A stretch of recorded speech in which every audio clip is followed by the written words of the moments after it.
I'm Nikita. I'm Anna. I'm Dana. Earlier this month, we went to the Liberty Science Center to analyze the effects of our senses on how we navigate through the environment. To do this, we went to 4 different exhibits. Starting with the Dream Machine. The Dream Machine pairs each emotion with a certain sound. For example, happy is an upbeat trumpet sound. This highlights how hearing can help us analyze our environment and how throughout our lives we learn to relate sound to emotions. The following exhibits show how auditory stimuli aren't only used as social cues, but also survival mechanisms. The Touch Tunnel is a pitch-black, crawl-through tunnel that made us realize how much we rely on sight to navigate our environment. With no visual stimuli, our other senses were hyperstimulated. We had to rely on touch to find our way through the obstacle and hearing to stay with our group of friends. Our body is able to accommodate using one less sense. However, some organisms, such as mole rats, are born without enhanced vision and rely on a multitude of other senses. Oh my god, I feel like a rat. Isn't this what naked mole rats do? Maybe. Right?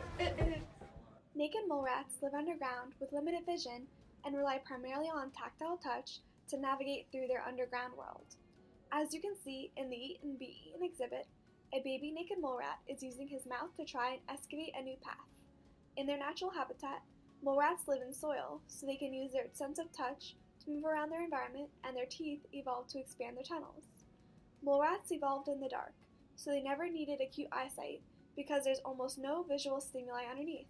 So, nature focused on enhancing their other senses to improve their survival. However, evolutionarily speaking, visual stimuli do have a lot of perks. The Infinity Climber exhibit is a jungle gym that requires the use of all of our senses to efficiently maneuver around. When all senses are combined, the potential for movement is increased. As we can see, Anna and Dana are using their sight, touch, and hearing to navigate the climber. The 5 senses collect information about our environment that is interpreted by the brain so that we can accurately respond to external stimuli. However, as we examine the exhibits, we learn that there are organisms that survive with limited senses and have adapted to navigate through their environments despite this limitation.